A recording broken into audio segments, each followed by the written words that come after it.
Et donc, yo les gars, c'est Mathis Football, on se retrouve aujourd'hui pour une toute nouvelle vidéo, un nouvel Mercato M, parce que le précédent vous avait bien plu, et on est en pleine période de Mercato, donc pourquoi pas en sortir deux, voire même trois dans la semaine. Voilà, comme d'habitude, petit format où je vais reprendre les tweets les plus importants de la semaine, et puis on va se regarder tout ça. Donc comme d'habitude les mecs, le petit like pour le référencement, ça fait toujours extrêmement plaisir, l'abonnement et les commentaires, je compte sur vous en balle. On va donc directement partir les mecs, voilà, pas plus de blabla.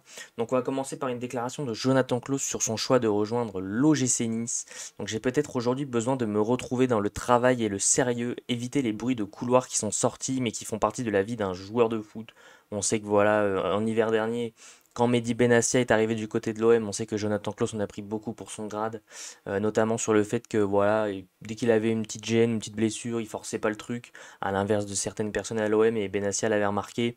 Il s'en est plein, il en a pris plein la gueule comme quoi qu'il se préservait pour jouer l'Euro. Finalement, il l'a pas joué. Mais également, voilà que même à la cantine, tout ça, bon, il y avait eu des histoires, les mecs, où extra sportivement, Jonathan Klaus n'était pas une bonne personne. On saura jamais le vrai du faux, mais de toute façon, à l'heure actuelle, voilà, on lui souhaite bonne chance à l'OGC Nice et on espère qu'il marquera pas contre nous.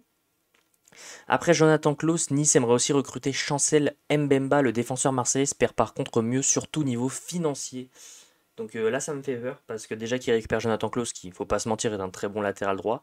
J'espère qu'ils vont pas réussir à recruter Chancel Mbemba parce que voilà, déjà on a vu qu'il espérait mieux, comme il le dit, mais surtout niveau financier. Donc est-ce que si Nice lui offre un lui offre un gros contrat, est-ce qu'il ira à Nice? Je sais pas, c'est possible si aucun club s'intéresse à lui que l'OM veut le mettre dehors, mais ça me ferait très très mal de le voir rejoindre un concurrent direct. Donc j'avais posé une petite question, du coup, vous laisseriez partir Chancel Mbemba à l'OGC Nice? La plupart des réponses étaient juste non, un non sec pour ne pas renforcer le rival. Officiel, Jordan Amavi quitte l'OM et rejoint Brest. Voilà, lui qui avait déjà été prêté avec Brest la saison dernière, puis n'avait pas, quasi pas joué de la saison, mais qui avait quand même mis juste un coup franc pendant la dernière journée. Il avait mis son petit coup franc. Et puis voilà, il quitte l'OM où il était plus désiré. Et puis il rejoint Brest qui joue la LDC. Finalement, est-ce que pour lui c'est pas cool? Ismail Assar a bien signé son contrat avec Crystal Palace. L'officialisation de son transfert ne devrait plus tarder. Bon, là, les gars, c'est officiel, hein. Ismail Assar qui a signé avec Crystal Palace. Et l'OM devrait se faire entre 15 et 16 millions d'euros. Voilà, on n'attend plus que l'officialisation, mais c'est grosso merdo officiel. L'OM a entamé des discussions avec le gardien du Werder de Brême, Michael Zetterer. Roberto De Zerbi serait enthousiasmé à l'idée de le faire venir à Marseille. Voilà, on sait que Roberto De Zerbi veut un gardien, on sait que voilà Blanco, il le considère pas comme un numéro un, on sait que Simon, il aura très peu de chances d'être titulaire, et il veut un gardien à sa sauce, et il aurait dit oui pour Michael Zetterer qui était gardien du Werder, donc on espère que ça se concrétisera, parce que de toute façon il nous faut un gardien. Voilà, tout simplement, il nous faut un gardien dans l'Olympique de Marseille, il faut que ça arrive impérativement dans la semaine qui suit là. Evan Guessant n'est plus pisté par l'OM depuis la nomination de Roberto De Zerbi en tant qu'entraîneur. Il était un dossier étudié qu'en cas de venue de Sergio Conceição. Voilà, au début, il y avait beaucoup de rumeurs. Sergio Conceição à l'OM. Finalement, ça s'est pas fait. C'est finalement Roberto De Zerbi qui est arrivé du côté de la Canebière. Et donc voilà, c'est une piste qui en plus était très onéreuse, hein, 20 millions d'euros pour un mec qui s'est jamais vraiment imposé à Nice ou même à Nantes. Donc ça aurait été très très cher et de toute façon, Sergio Conceição n'est pas là et Roberto De Zerbi n'en veut pas, donc on va pas épiloguer là-dessus. L'OM a étudié la piste menant à Andreas Pereira avant d'avoir été rapidement refroidi par les exigences de Fulham pour s'en séparer. Le milieu offensif était un profil validé par Roberto De Zerbi. Donc pareil, un joueur quand même de 28 ans, donc qui allie jeunesse et expérience. Mais voilà, trop onéreux encore, même si le profil a été validé par Roberto De Zerbi, c'est encore une fois une piste trop chère. Et on sait que les clubs anglais, notamment avec Eddie Nketiah, on peut le voir, ils réclament beaucoup, beaucoup d'argent. L'OM a trouvé un accord avec Malmo pour le transfert de Derek Cornelius, montant de l'opération 4,3 millions d'euros, bonus compris. Le défenseur central est attendu ce week-end à Marseille. Voilà une recrue qui fait pas trop de bruit, un joueur qui est pas plus connu que ça, qui sort d'une Copa América où il va jusqu'en demi avec le Canada, l'un des meilleurs défenseurs voilà, du championnat suédois. Reste à voir ce que ça donnera et de toute façon c'est à moindre coût, voilà, 4,3 millions d'euros, c'est pas énorme. Il prend une place extra-communautaire, donc maintenant il faudra voir ce que ça va donner. On lui souhaite le meilleur. Kylian Sildilia veut l'OM. Le Français a fait part de son envie de partir à ses dirigeants. Il veut uniquement rejoindre Marseille. Fribourg doit trouver un remplaçant avant de le lâcher. Parce que Fribourg, je crois que leur remplaçant latéral droit, il a déjà quitté le club. Et donc si Sildila décide de rejoindre l'OM, ils n'auront plus de latéral droit. Donc je pense qu'ils vont se mettre en quête d'un nouveau latéral.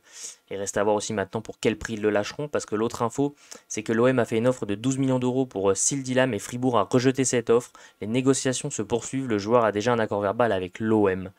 Ouais, 12 millions d'euros, on va pas monter à 20 non plus, mais on espère qu'ils le lâcheront très prochainement, parce que lui, de toute façon, le joueur veut rejoindre l'OM, et ça fait plaisir quand les joueurs de eux-mêmes veulent rejoindre l'Olympique de Marseille.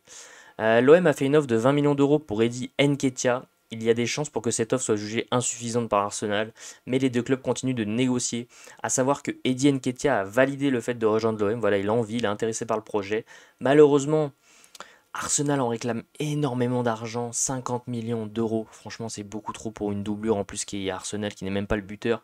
Voilà, c'est vraiment la doublure de Gabriel Jesus. Et je pense que l'OM pourrait peut-être monter à 25, 30, mais vraiment pas plus. Mais il nous faut un BU, voilà. Faris Moumbani, on ne peut pas partir titulaire avec lui. Donc on compte sur les dirigeants pour nous ramener un BU le plus vite possible. Déclaration de Carnevali, président de Sassuolo, sur Armand Lorienté. L'OM et Fenerbahçe se sont renseignés sur le joueur. La valeur, elle est entre 15 et 20 millions d'euros. Voilà, jeune joueur qui a du talent, qui a du potentiel. Maintenant, il reste à voir si l'OM serait prêt à mettre 15 à 20 millions d'euros, sachant qu'on va recruter Carboni, on aura du Aminarit. Je pense que cette piste, voilà, ne sera pas prioritaire et ne sera peut-être même plus étudiée du tout. Et donc dernière info les mecs, accord trouvé entre l'OM et l'Inter pour Valentin Carboni. Le joueur arrive samedi sur Marseille pour passer sa visite médicale. Voilà, ce dossier est enfin bouclé, il devrait arriver ce week-end du côté de l'OM, ça fait plaisir, très jeune espoir. Voilà, les modalités de prêt sont un peu bizarres, mais on va faire avec et on espère que voilà, tout simplement il va exploser à l'OM, il nous fera une saison de ouf et il ramènera le club en Ligue des Champions. C'est un jeune joueur, faut pas lui mettre la pression non plus, mais c'est un jeune joueur avec beaucoup de talent, 19 ans. Tout le monde en dit que du bien, donc on espère qu'il fera les meilleures choses du côté de l'Olympique de Marseille. Donc les mecs, c'est tout pour cette vidéo. Comme d'habitude, si ça vous a plu, hop les gars, on va faire la petite transition. Si ça vous a plu, je compte sur vous pour liker le référencement. Comme d'habitude, les mecs, ça fait extrêmement plaisir. À vous abonner en activant la cloche de notification pour ne rien louper sur la chaîne YouTube. À commenter en me donnant vos avis sur ces infos mercato. Mais également, voilà, à me suivre sur tous les réseaux sociaux qui sont en description. Je compte sur vous. Sur ce, on continue de supporter le plus grand club de France, les mecs, l'Olympique de Marseille. Et bien sûr, c'était Mathis Football. Ciao l'équipe!